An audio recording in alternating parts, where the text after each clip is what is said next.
노태우가 대통령이 된 이후에 전두환과의 관계 궁금하시죠? 궁금합니다. 볼까요? 네가 가라 하와이. 대통령이 취임한 지 2달 만에 노태우와 민정당은 국회의원 선거를 치르게 됐다. 대선 승리에 빠져있던 민정당은 선거 결과 과반 확보에 실패했고 여소야대 정국이 펼쳐진다. 정치 상황은 노태우에게 불리하게 돌아갔고 야권은 50 비리에 대한 공세를 강화했다. 하지만 50화국에 뿌리를 둔 노태우는 50 청산에 소극적일 수밖에 없었다. 시간이 갈수록 50 청산을 요구하는 국민들의 목소리는 더욱 커져갔고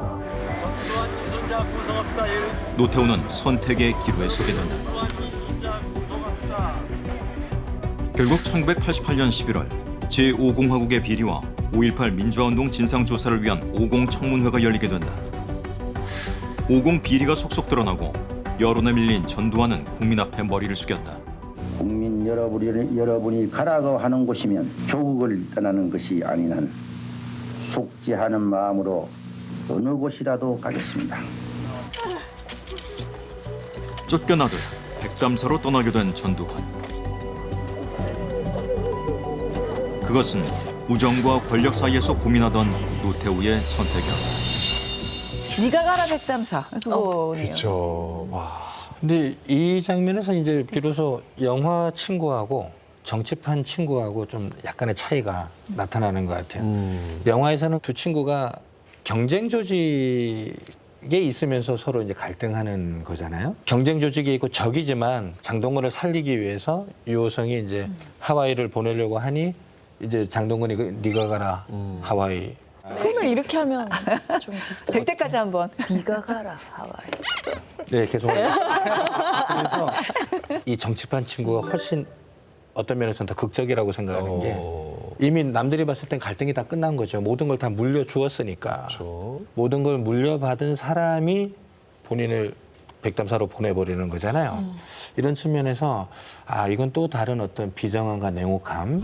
영화 친구와는 또 다른 예, 정치판 친구에서만 보여지는 어떤 그런 냉혹함이 참 전두환의 속마음은 어땠을까요? 얼마나 큰 배신감이 들었을까? 전두환은 또 이 네. 을이 되게 중시하는 사람이잖아요. 근데 이렇게 딱 뒤통수에 맞으면 뭐야 이거. 정말 이런 생각이 들지 않았을까요? 몹쓸 상상력을 한번 발휘해 보면 네. 예. 저는 여기서 좀 끝난 게 아깝더라고요. 그러니까 영화처럼 노태우가 네가 가라 백담사 했을 때 오히려 전두환이 또 평소에 그런 전 땅끝 스타일이면 네. 못 간다.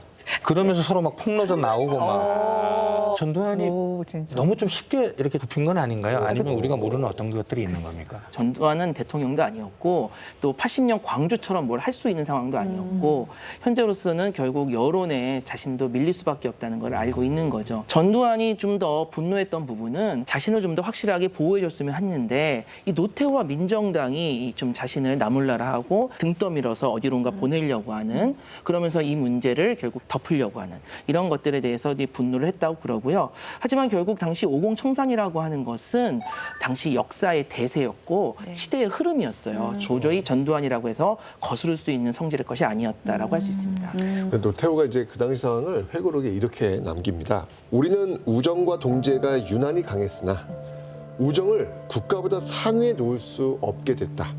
전임자는 나에 대해 배신감을 느끼면서 서운해할 수 있는 것이고 나는 미안해하면서도 어쩔 수 없다는 마음이었다. 결국 이 말로는 미안하다고 하지만 사실 노태우는 대통령이 되자마자 권력 내에서 전두환의 물을 빼는 작업을 시작합니다. 전두환의 경우에도 이 노태우를 대통령 후보로 이제 밀어주긴 했는데 권력을 전적으로 이 노태우에게 넘기지 않았어요. 심지어는 노태우가 대통령에 당선된 직후에는 군 고위급 장성 인사를 하면서 자기 사람들을 군의 아주 주요 보직들에 요소 배치하는 그런 이제 모습들도 보여줍니다. 뿐만 아니고요. 전두환은요. 이 퇴임을 전후로 해서 국가원로자문회의를 발족을 합니다. 그리고 이제 이 원로자문회의 의장이 될 부상을 이거 거죠. 봐. 받듯이 있는 겁니다. 그러니까. 네. 그러니까 한마디로 난 호랑이고 넌 여우인데 내가 잠시 뒤에 있을 테니 네가 왕인 척 좀 한번 해봐. 이거네요. 결국 노태우도 가만히 있지 않았습니다. 전두환이 퇴임한 후 보름도 되지 않은 상황에서 노태우는 이 국가원로 자문회의 자체를 축소시키는 작업에 나서요.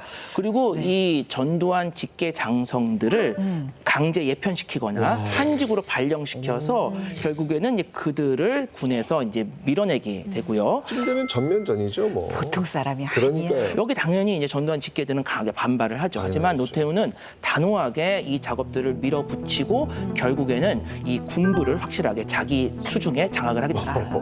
권력을 물려주는 사람과 권력을 받는 사람 사이에는 동상이몽이 항상 있는 것 같아요. 권력은 물려주지만 다 주고 싶지는 않고 안전장치도 필요하고 가능하다면 상황도 되고 싶고 후계자는 일단은 대관식이 있는 날까지는 다 들어주는 척 참아주는 척 하다가 대관식 다음 날부터는 바로 또 청산 작업에 들어가지 않습니까? 참 재밌는 게요. 역사를 통해서 이런 사례들은 무수히 발견되거든요. 전두환도 보면 12.12 쿠데타 당시에 정승화 같은 기존의 구 군인들을 몰아내고 네. 또 JP를 비롯한 어떤 구정치 세력을 쫓아내고 분명히 노태우가 다 지켜봤거든요. 근데 자기도 똑같이 이제 어느 시점에는 이제 구세력에 대해서 밀려날 것이고 노태우가 그렇게 할 것이라는 걸 예측하지 못했다는 게 참 아이러니합니다. 네. 저는 제가 만약에 전두환이라면 제일 팔쩍 뛸 지점은 본인이 그렇게 어렵게 유치한 88 서울 올림픽에 개회식에 초대도 못 받았잖아요. 얼마나 정말 분노하고 억울했을까. 진짜 어떻게든 전두환을 지워내려고 지우려고, 예. 했던 것 같아요. 그때가 이제 50 청산에 대한 그 국민적 여론이 아주 거셌던 때이기 때문에 노태우도 사실 뭐 부르고 싶었을 수도 있는데 감히 부를 수가 없었던 거죠.